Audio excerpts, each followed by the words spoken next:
and a welcome to both mentees and mentors to Discovering Your Brand, which is essentially a workshop to help students launch their career.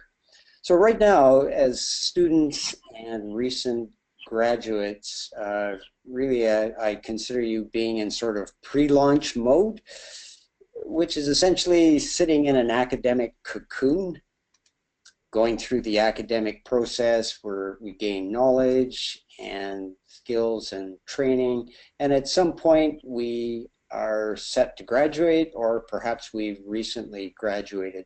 In any case, the question really for undergraduates and soon-to-be graduates or graduates is, now what in terms of your career development? And so really, essentially what we're asking ourselves is, okay, what's the next step? What do I do now?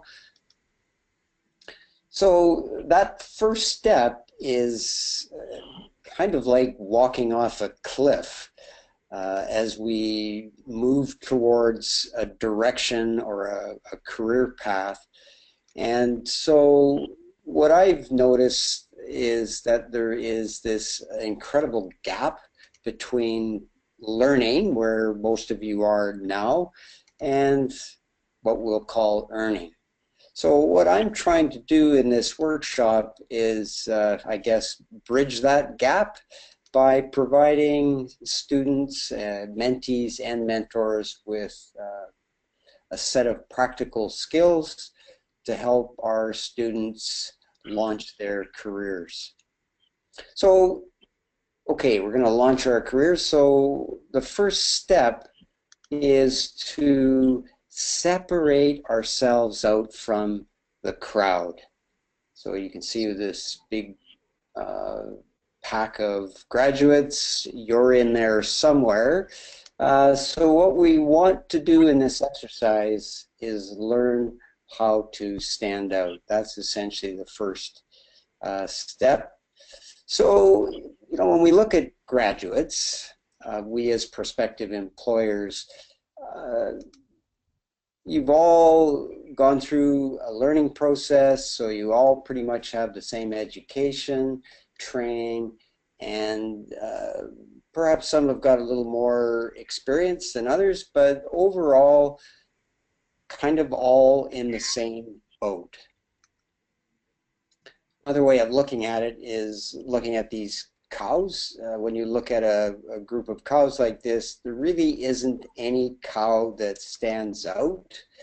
So if you look carefully at this cow, what we want to do in this exercise is change you from being like everybody else to what I hope you see on the screen is a purple cow. So if you saw a purple cow in a field, naturally you would say, okay, that stands out. So to be a purple cow, which is what we're going to try and achieve in our workshop, is essentially to be unique. And to be unique is the question we need to ask ourselves now is, okay, so what makes you unique? And how we can address that is to focus in on jobs and the job perspective, and particularly what prospective employers or recruiters or HR people are looking for. What are they looking for when they see your resume or talk to you in an interview? And they're looking for a number of things, but the most important thing they're looking for are people who build value. In other words, people that make a difference. So when we're looking at you and how you create value, how do we assess that?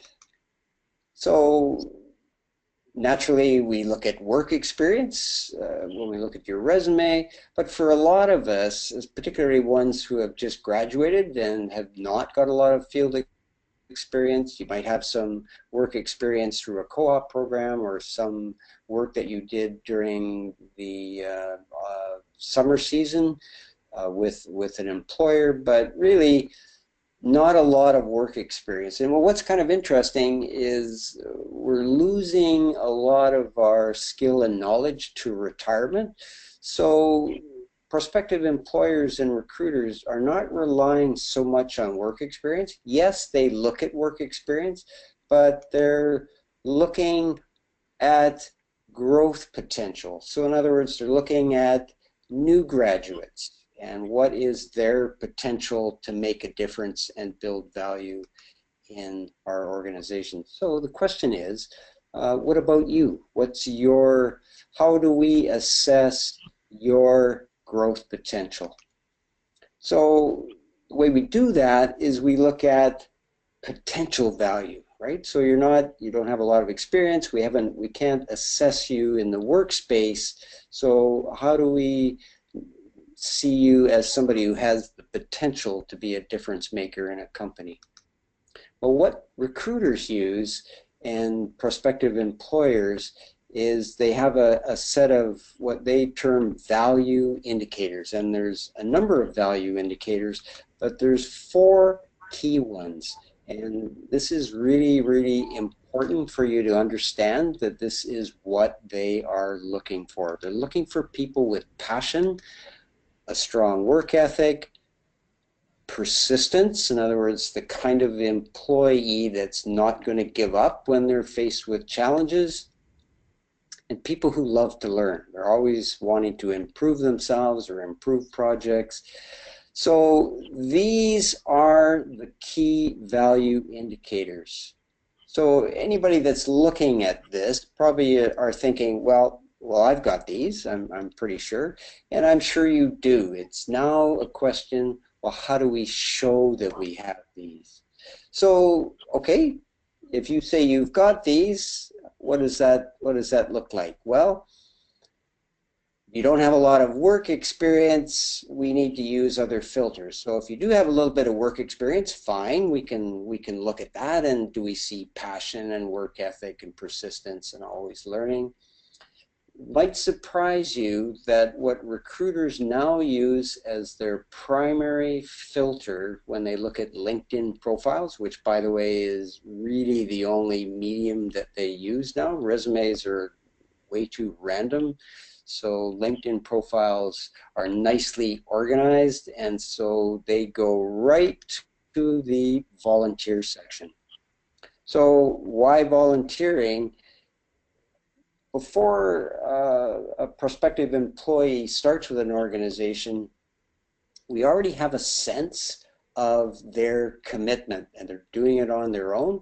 And anybody I know that does any volunteering, and certainly I'm in that category, we know you've got these value indicators. So we've already got a good sense of how you are going to create value within an organization. The other thing that might surprise a lot of you is recruiters look at activities, leisure activities in particular, and I've tested this myself. So when I mean leisure activities, I'm talking about people that have been involved in music, sports, dance, for example. So I've tested this. So I've hired graduates, new graduates with no experience and 12 years of competitive piano, or 4 years of varsity rowing. I hired a high school student with 10 years of gymnastics.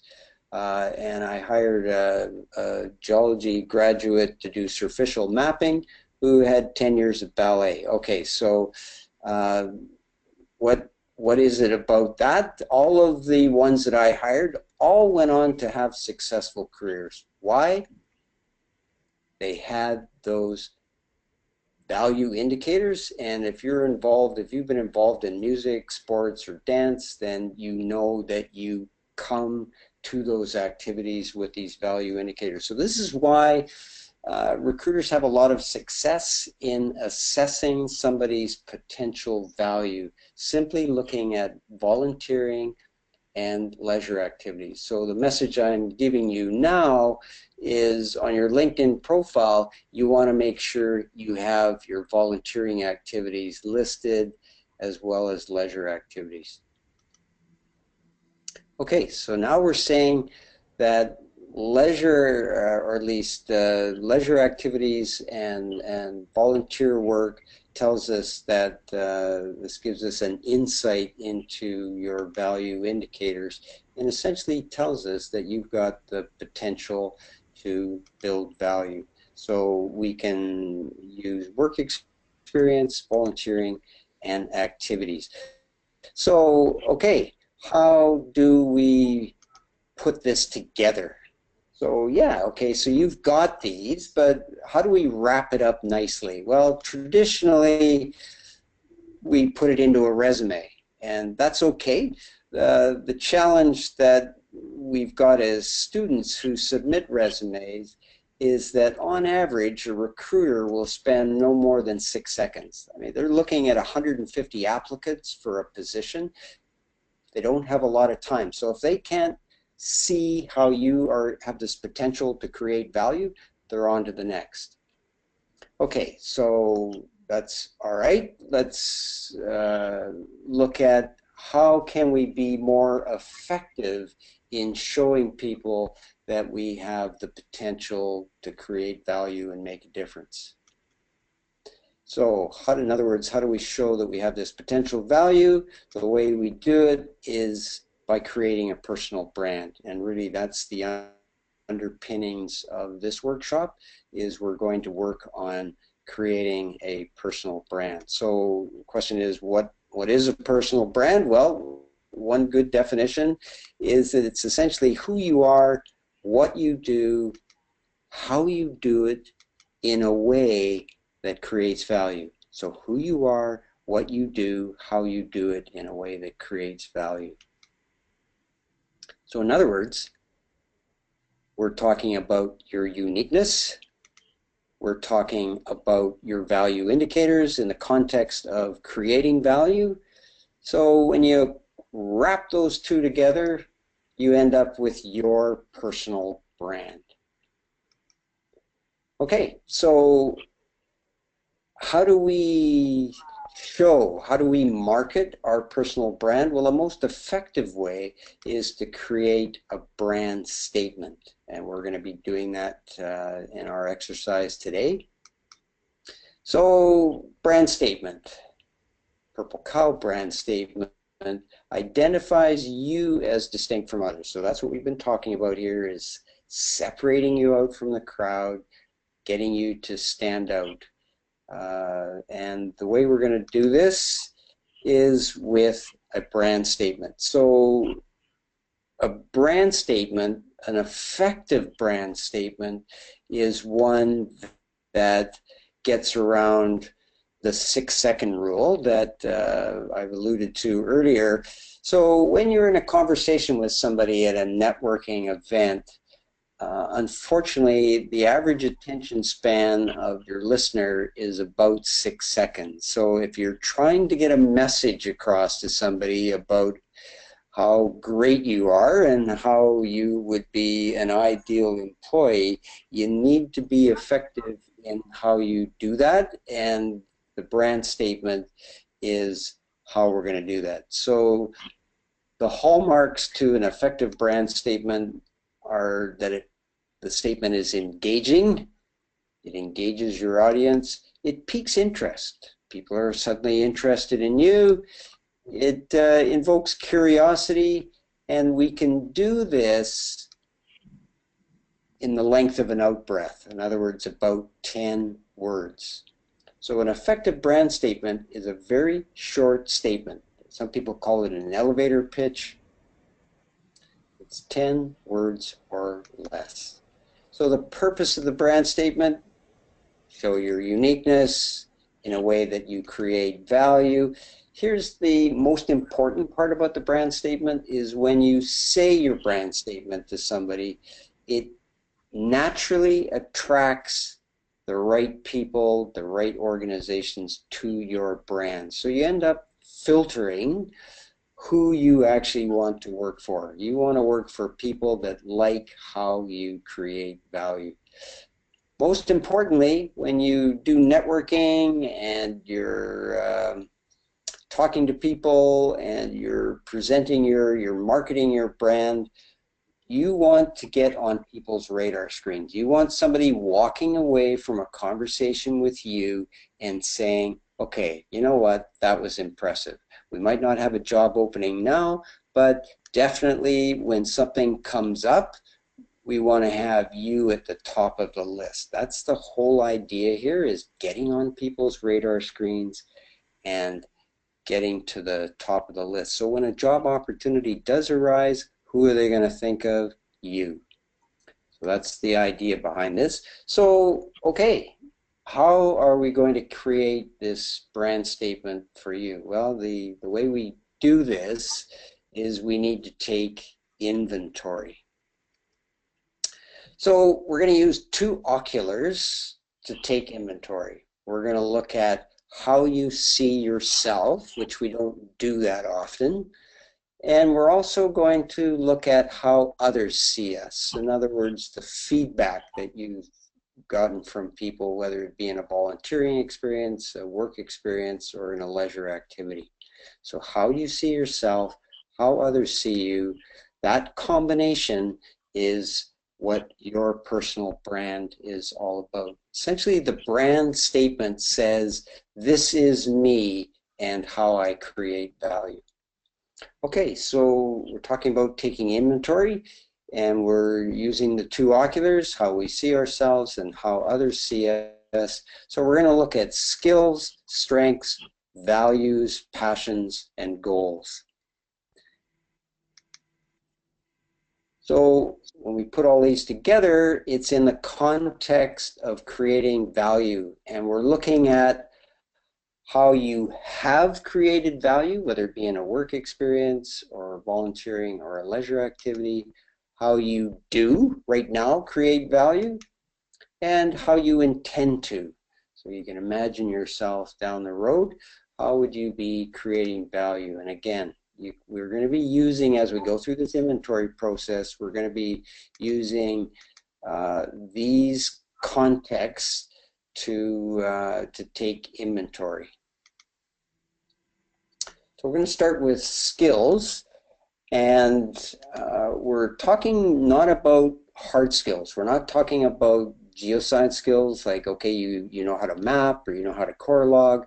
That's okay, but you're competing against people who maybe have got 15, 20 years worth of experience and are looking for work. So and that's not what you're about when we look at your personal brand. You're not the mapper or the core logger.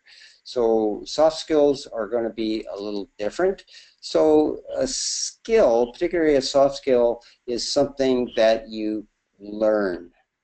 So not necessarily that something comes naturally, it's something that over time you have learned. So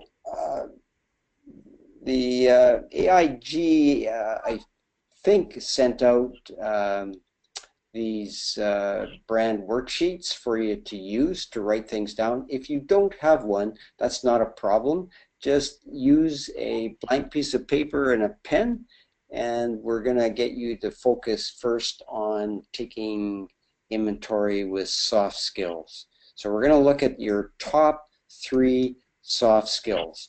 And I'm going to help you out here a little bit. I'm going to provide you with a list of soft skills that is not the ultimate list. There's possibly skills that are not on this list that you might think about. So I'm going to present some words for you, and what I want you to do is words that jump out are the words that I want you to write down. So these are soft skills that you've learned. I'm going to give you about 30 seconds, and if you don't complete any of the exercises that we're going through, not a problem. On my website, Geodude Corner, all of these lists are there, so you can refer to them if you need to go back. So an example of a learned skill for me is diplomacy, and I learned that in grade 11. Apparently I wasn't very diplomatic when I went to see teachers about my test results.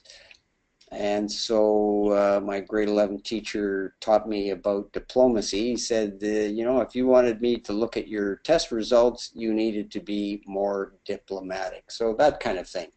Another word that jumps out for me as a learned skill is balanced. Bit of a workaholic, and so with a family, learned balance over my career. So anyway, I'm going to give you 30 seconds to record your top three.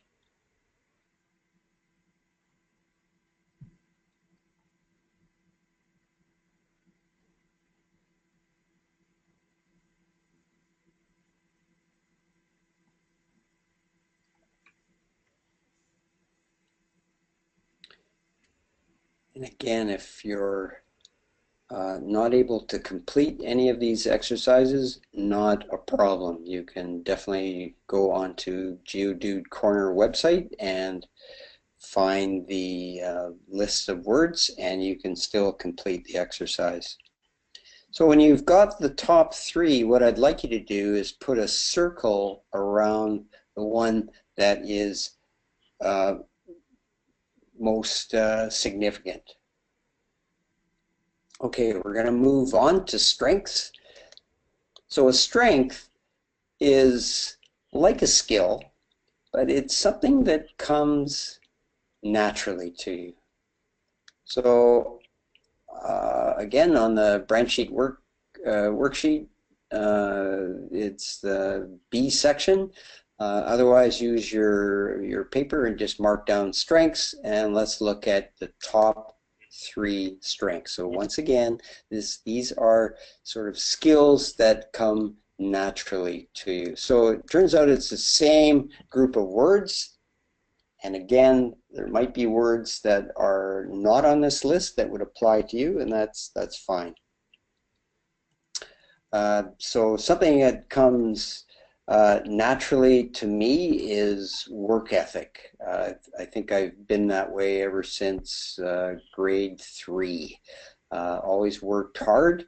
Let's see what else. Punctual, that's another one. So anyway, I'm going to give you 30 seconds to pick out just ones that jump out at you. And again, you might think of ones that are not on this list, and that's absolutely fine. Just mark them down. Mark down 3, and I'm going to get you to circle the one that is most significant.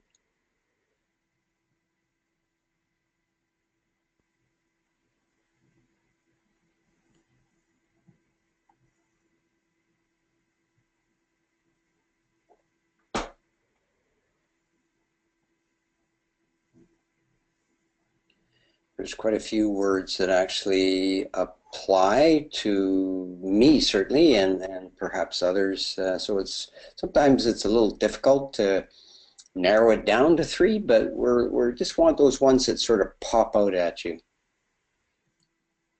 Okay, we're going to move on, and we're going to look at values.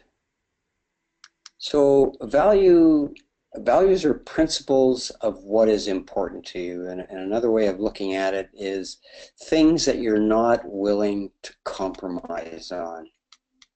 So once again, use your sheet or a blank piece of paper, mark down values, and what I want you to do is from the list that comes up, select the ones that jump out at you, the top 3.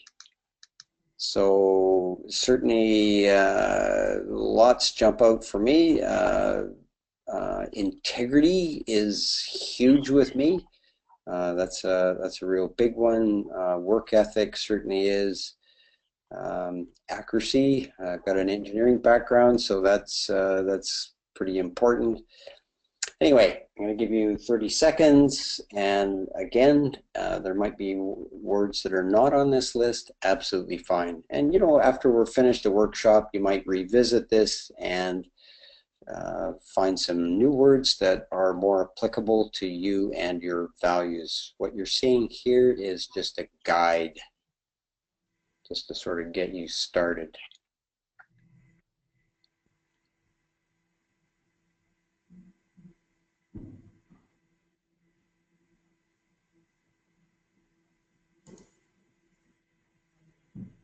Okay, we're going to move on.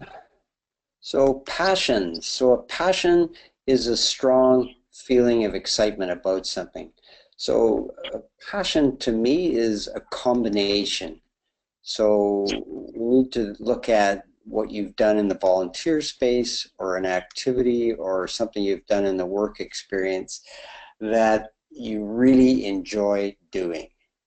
And what we want to focus on is not so much the activity, we want to focus on the feeling. What happens when you are passionate about something, video games, whatever it might be, what is that feeling? Whatever it is, it's the combination of the experience, be it work experience, volunteering, or leisure activities, and the feeling. So that represents passion. So either use your brand worksheet or a blank piece of paper, and let's look at passion. So identify a passion and what that feeling is. So what I'm going to give you next on the screen are just a selection of words that describe a feeling, like whether it's, you know, you're feeling fired up or motivated, happy, so on and so forth. And again, these words are just a sampling of words that just to sort of get you thinking a little bit about what what feeling you might have when you do something that you're passionate about. When I'm not practicing geoscience or guest lecturing, I'm the lighting technician for an Irish dance troupe. So I'm in charge of lighting choreography, and that's a passion of mine. And the feeling I get when I'm able to mix dance, which is essentially a movement, with lighting and making it complementary, it's a feeling of accomplishment. So that's kind of the feeling that I get. So I'll give you a few more seconds to have a look at your selection. So pick top three and let's put a circle around the one that is most significant.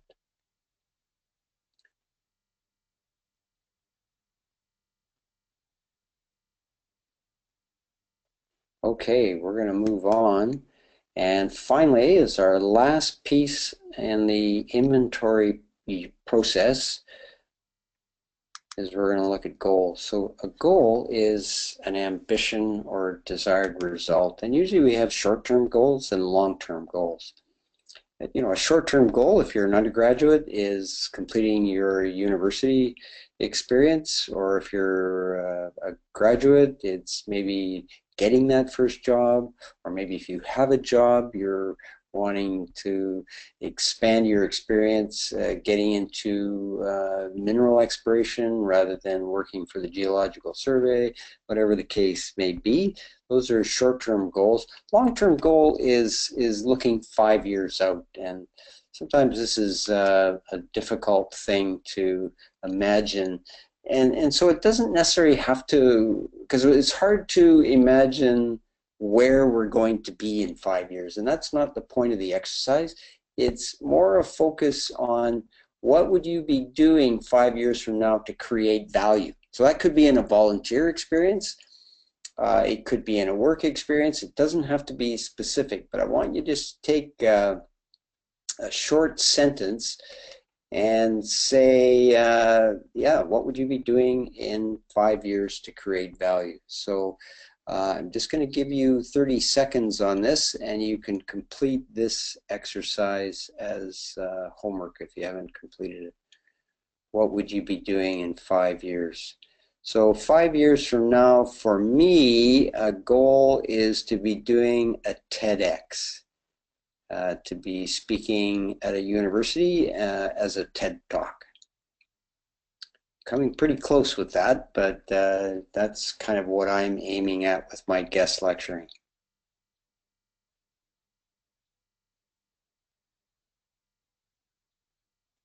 So I'll give you a few more seconds.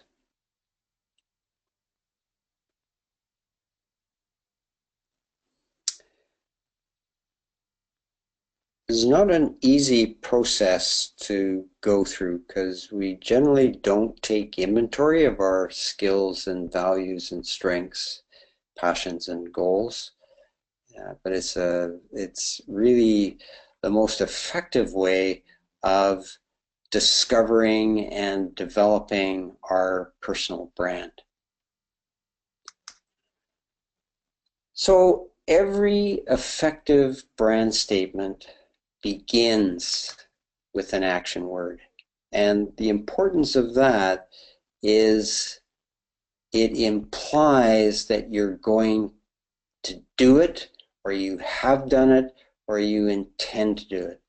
So action is the key. And I'm going to get you, I've got here in the worksheet to pick one. Ultimately, your brand statement is going to start with this. So I want you to be thinking about how, have, do, and will I create value. And the words that you're going to see here, I want you to pick, you can pick 3, but I want you to definitely narrow it down to 1. And what happens in interviews nowadays is some HR people, they say, if you could say in 1 word how you could make a difference for our company, what would it be? That's becoming a very standard question, and it's all encompassing in this brand statement. So when I look at these words, there's a lot that apply to me, but there is one that really stands out. And I had to go all the way back to elementary school, to grade 3. And there's a consistency all the way through my academic career and into my working career and to where I am now. That action word is the same. So this is the most important part of your brand statement. It really is the foundation. So your selection of this word is very, very important. So I'm going to give you 30 seconds, and you can pick 3, but I want you to narrow it down to 1, put a circle around that one. So another way of looking at this is asking yourself, okay, what is it about me that makes a difference? Is it generating, enabling, completing, modeling, organizing, creating, serving? You know, it's, and again, these the lists are posted on the website, so you can definitely revisit this if you need more time.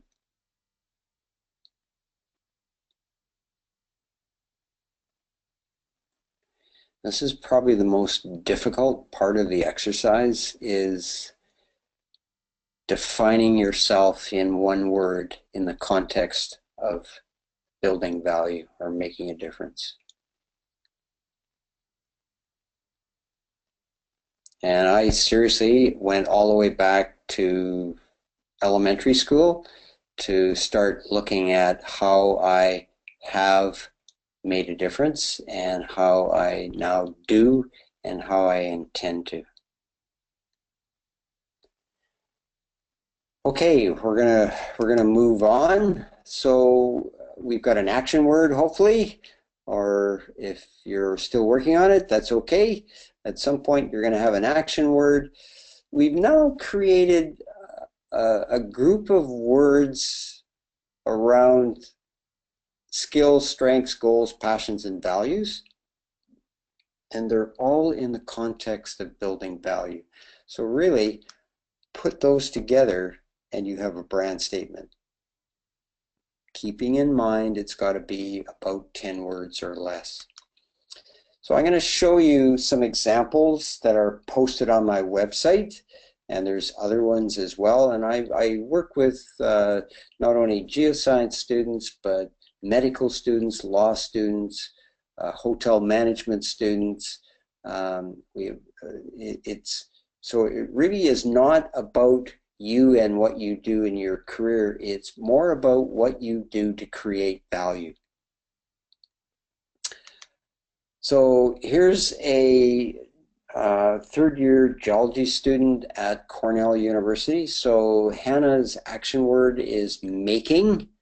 So look at the key words in this brand statement that came out of her inventory. Ideas, benefit, people, environment. So making it ideas a reality to benefit people in the environment is what Hannah's all about. She's an environmental geoscience student, and this is the way she's always been. Here's a mining engineering student at the University of British Columbia. So for Mohammed, it's building. Building is what he's all about. He's always been that way. He's always been a builder. And initially he had mining engineering in his brand statement, and he took it out and said, you know what, I'm just more about engineering solutions. So, and the key words to complement building are solutions, learning, and research. Those are the most important things of value, and those are part of his strengths and skills. So it applies to what he has done, what he's doing, and what he wants to do. You know, and he doesn't have a lot of experience, so a lot of it is based on what he wants to do, but he's always been building solutions through learning and research. Here's a third-year mechanical engineering student at the University of Victoria, Jacob. He is using working as his action word. And the key complementary words are together, innovative, solutions. And not only solutions, but quality solutions. Jacob is involved in a co-op program right now, and they absolutely love him. Why? Because he serves this brand statement every day. So he does what he's asked to do, but he's always coming up with innovative quality solutions. Here's a BBA graduate from BCIT, leading creative change to build value for businesses. So her action word is leading. Creative is what Ali Mears is all about. Value and businesses. Her focus is business. So she used this brand statement to get her current job with an LNG company. So this is going to be part of homework. I want you to spend time working on your brand statement. Look at your inventory, go on the website, use it as a guide and a reference for you. We're not going to spend the time right now, but just keep in mind, needs to be 10 words or less. So the next step, once you've created your brand statement, then what we do is a one-on-one session. So you become mentored by me in terms of not only creating your brand statement, but moving along through your career. So once you've created a brand statement, we need to launch your brand. So with the brand statement, we're going to create some brand products. We're going to create a business card, which I call a brand card. And this is what it's going to look like. It's going to feature your brand statement either on the back of your card or on the front of the card. And we'll get into, in the one-on-one session, we'll get into building that card. So once you've got your brand statement, we'll start creating brand products. So to complement the brand card, we'll be looking at a brand resume and featuring your brand statement right at the top of your resume. So in a stack of 150 resumes, this resume is going to stand out, and the reader is going to get a sense of how this person creates value in 6 seconds or less. I mentioned about LinkedIn as the primary tool for assessing by recruiters and HR people. And so where's our brand statement going to go? Right at the very top of your LinkedIn profile under your name. So recruiters use search engines to seek out how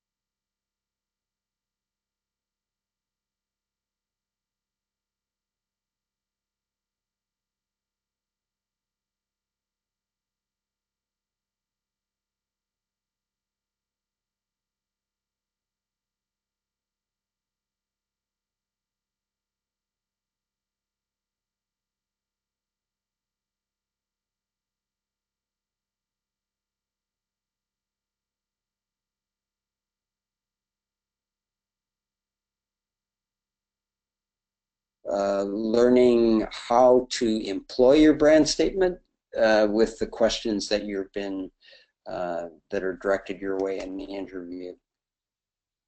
So that's essentially the workshop. Again, I encourage you to go on my website, Geodude Corner. You can find out a little bit more about me, and everything that we talked about today is on the website.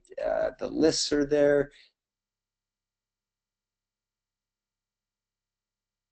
Example brands got is a little bit of homework.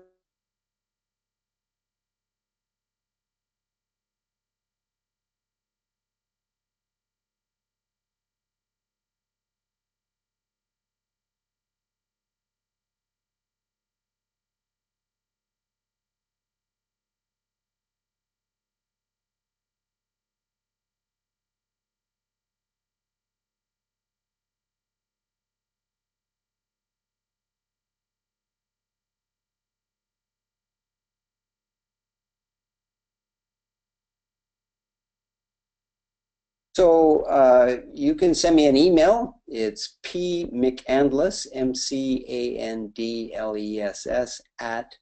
@telus.net. If you want to set up a Skype call, my Skype address is geodude11. I think the thing that's most important about this is there's no cost to you other than time. So to me, it's a very important investment in time. And so once you've created your brand statement, then yeah, send it to me. And I'm not going to judge it. I'm just going to say, so how does it feel to you? And if you're set to go, then we then do a Skype call, and then we launch your brand. Then we get on to building the brand products. So Doug, I'd be happy to entertain any questions that have been sent in. Thank you, Patrick. That was really good. We did lose a little bit of connection with Patrick around about the last 3 slides, I think. Rather than necessarily going over those slides, if anyone has any questions, can they raise them now by typing in into the question section, and I'll relay the question. While they're doing that, I don't mind going over the last 3 slides if you want me to. That's not a problem. Okay. Well, why don't you go over the last 3 slides, Patrick, and people can think about their questions while you're doing that. Absolutely. Okay, so last 3 slides, let's just kind of go back and look at those. So yeah, I talked about once you've created your brand statement, that we're going to then start looking at creating some brand products. We'll put together a brand resume and an effective networking plan. Yeah, so that's essentially it. Did you lose me before those, do you think? No, no, it was just from then on, Patrick. Okay, so that's fine. So yeah, really, I just kind of wrap things up.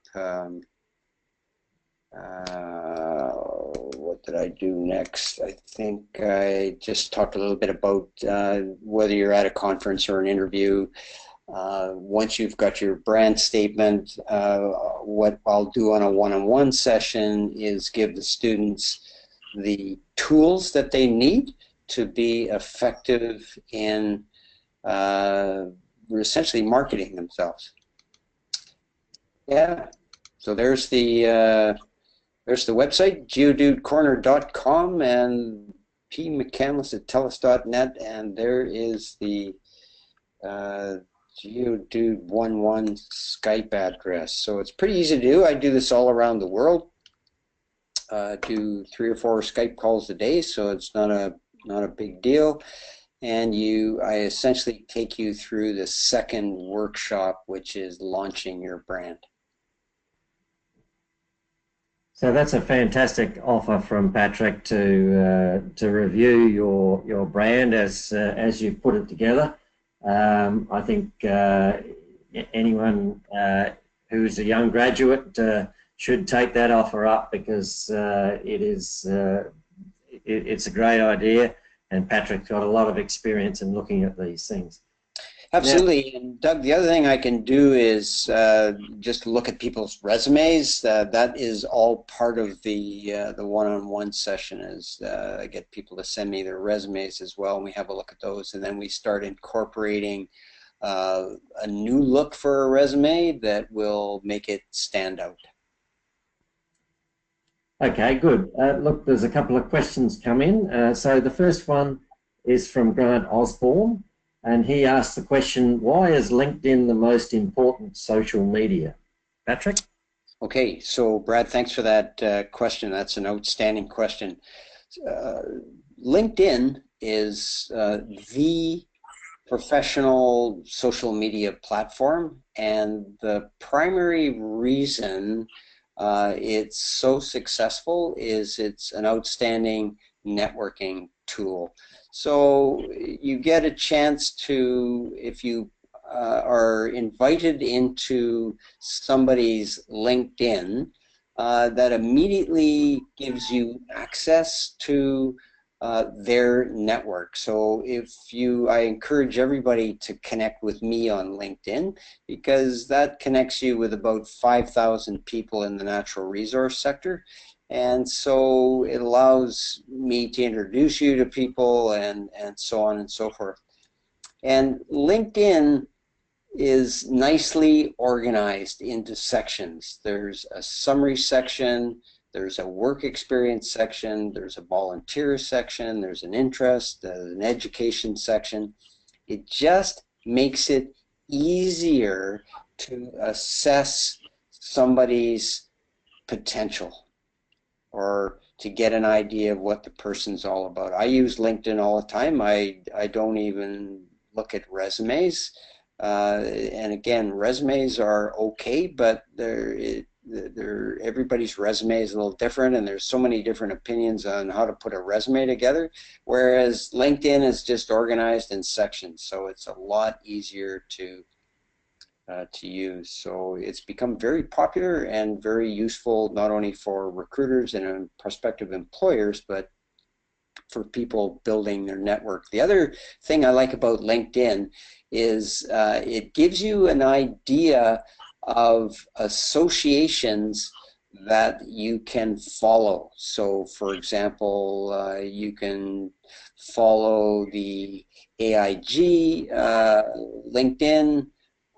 You can, any other kind of, if you're interested in mineral exploration or environmental geoscience, there's associations connected with that, or geochemistry, for example, there's geochemical associations. And the thing is, you follow those associations, and you get a sense of when conferences are coming up, there's job postings, all kinds of things like that. Students also use LinkedIn to track companies. So if you're looking at BHP, for example, you track them on LinkedIn and you gain access to some of their activities and news releases and things like that. So it just allows you to keep on track with what's going on in the industry, and it's also an excellent way to expand your network. Okay, Patrick, I'd just like to ask an additional question to that. There's been a lot happening in the world lately on Twitter. Is Twitter any use to us in this situation? Absolutely. Twitter, I think, developed a reputation in the early days of not being very useful, but now companies, big senior mining companies, all have Twitter feeds. So it allows you to keep current with what's going on. So anybody that connects with me on Twitter, and you can get that address on my website. I send out regularly networking tips, and so Twitter is like a news wire. In the early days, not so much, but now it's used professionally. It's used professionally by, I don't know, politicians, companies. Everybody's using it as a way of disseminating information. Okay, we have another question. This one is from Joshua Silken. And Joshua asks, for your personal brand, how important is resilience for someone looking to work/study internationally? Patrick. Yeah, Joshua, thanks for that question. Yes, so resiliency is wow, it's it is key. You know, I think our natural resource industries, whether it be oil and gas or the mining industry, are not only challenging as companies, but also for individuals. So, you know, when we're exploring around the world, you're faced with all kinds of challenges, which I see as opportunities, but nonetheless, they are challenges.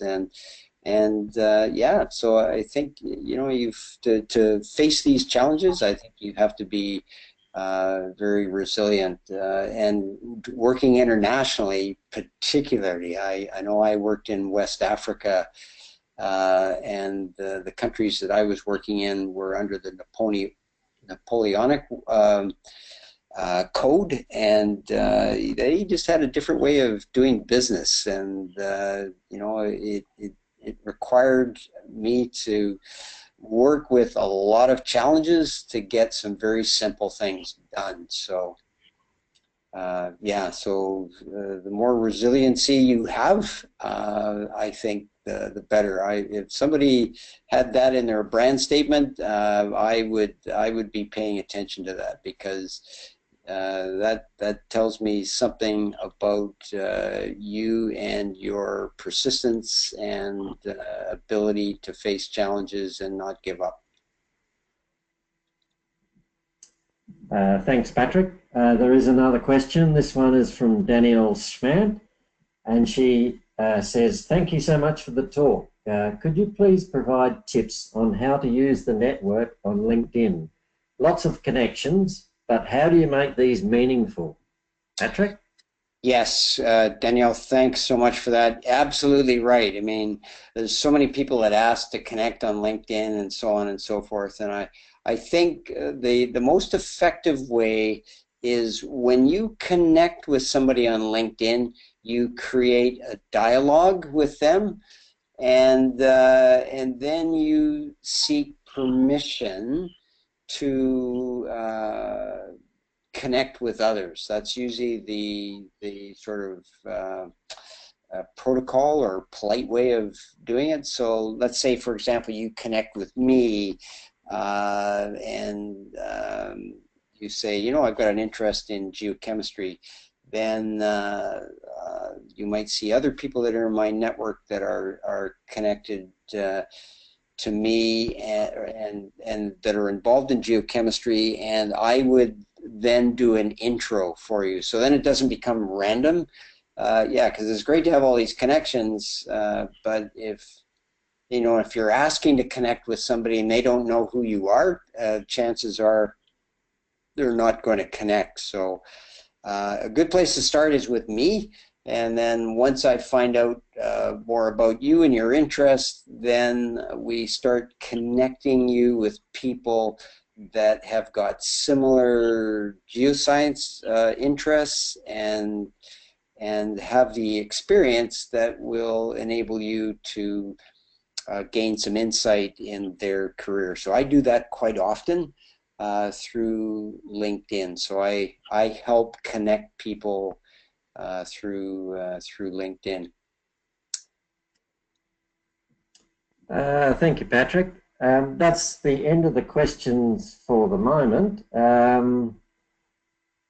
I think I'll just sum up by saying Patrick's given us some homework to do, obviously, and also some follow up that we can do and interact further with him. And I think that's a really very good idea. The AIG mentoring program would also like to get some feedback.